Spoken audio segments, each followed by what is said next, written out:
है जिसे ओबीसी कहा जाता, जिसका मैं नेशनल प्रेसिडेंट हूँ। मुल्क की आज़ादी के 72 साल में इस देश में जानवरों की गिनती हुई, कुत्तों की गिनती हुई, हिजड़ों की गिनती हुई, मगर जो हम लोग हैं 52% ओबीसी के लोग, हमारी गिनती नहीं हुई। ओबीसी के लोगों को ब्राह्मण हमेशा इस काम पे लगाता है कि इनको मुसलमानों से लड़ाई करने के काम पर लगाते रहो। जब ये मुसलमानों से लड़ाई करने के काम पर लगे रहेंगे तो ये अपने हक अधिकार की आवाज बुलंद नहीं करेंगे, और जब ये अपने हक अधिकार की आवाज बुलंद नहीं करेंगे तो इनके हक अधिकार पर ब्राह्मण कब्जा कर करके रखेगा।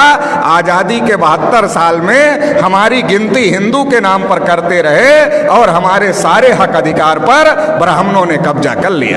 1992 में जब मंडल कमीशन का मामला खड़ा हुआ था, ओबीसी के लोग अपने हक अधिकार की लड़ाई लड़ रहे थे, तो ब्राह्मणों ने बाबरी मस्जिद का मामला खड़ा कर दिया, राम जन्मभूमि का मामला खड़ा कर दिया, और ओबीसी के लोगों को बाबरी मस्जिद के मामले में आगे कर दिया, राम जन्मभूमि के मामले में आगे कर दिया। बाबरी मस्जिद गिरा दी गई।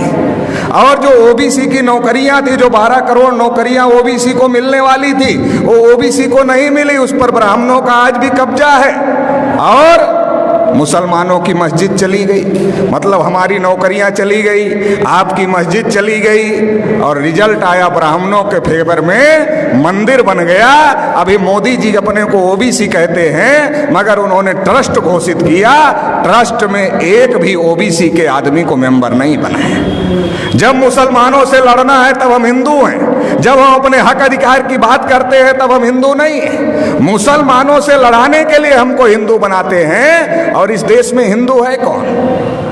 ओबीसी के लोगों को ब्राह्मणों ने हजारों साल से शूद्र बनाकर रखा, पढ़ने लिखने के अधिकार से, धन संपत्ति रखने के अधिकार से, बोलने सुनने के अधिकार से, सभी अधिकार से वंचित करके रखा। लिखा मनुस्मृति में, अगर आंख से ज्ञान देख ले तो आंख में सूजा डाल देना चाहिए, उच्चारण करे तो जीभ काट लेना चाहिए, और अगर कान से ज्ञान का एक शब्द सुन ले तो कान में शीशा पिघला कर डाल देना चाहिए, ये लिखा। शेड्यूल कास्ट के लोगों को अछूत बना के रखा, आदिवासियों को जंगल में रहने के लिए मजबूर किया, तो देश में हिंदू है कौन?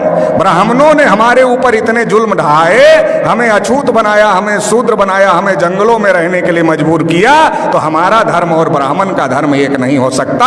हम हिंदू नहीं है। आप रामायण पढ़ लो, महाभारत पढ़ लो, गीता पढ़ लो, वेद पुराण पढ़ लो, श्रुति स्मृति पढ़ लो, कहीं पर भी हिंदू लिखा हुआ नहीं है, क्योंकि ये हिंदू हिंदी भाषा का शब्द नहीं है, ये हिंदू संस्कृत भाषा का भी शब्द नहीं है, ये पर्शियन भाषा का शब्द है, जिसका अर्थ होता है हारा हुआ, नीच, कायर, काला, चोर, गुलाम। आज भी ब्राह्मण हमको गुलाम कहते हैं, हम गुलाम बनने के लिए तैयार नहीं हैं, और हम हिंदू नहीं हैं, तो फिर हम क्या हैं? हम इस देश के मूल निवासी हैं, और मूल निवासी कौन है? इस देश के शासक हैं, इस देश के राजा हैं। सम्राट अशोक का नाम आपने सुना होगा, अफगानिस्तान तक, रसिया के बॉर्डर तक सम्राट अशोक का राज था। हम लोग उस वंश के लोग हैं। इस बात को हम लोगों को समझने की जरूरत है। भारत के मुसलमान कोई अरब ईरान से आए हुए लोग नहीं हैं, हमारे डीएनए के भाई हैं, हमारे खून के भाई हैं। जब ब्राह्मणों ने हमारे बुजुर्गों पर जुल्म किया तो हमारे बुजुर्गों ने इंसाफ के मजहब को पसंद किया और इस्लाम को स्वीकार किया।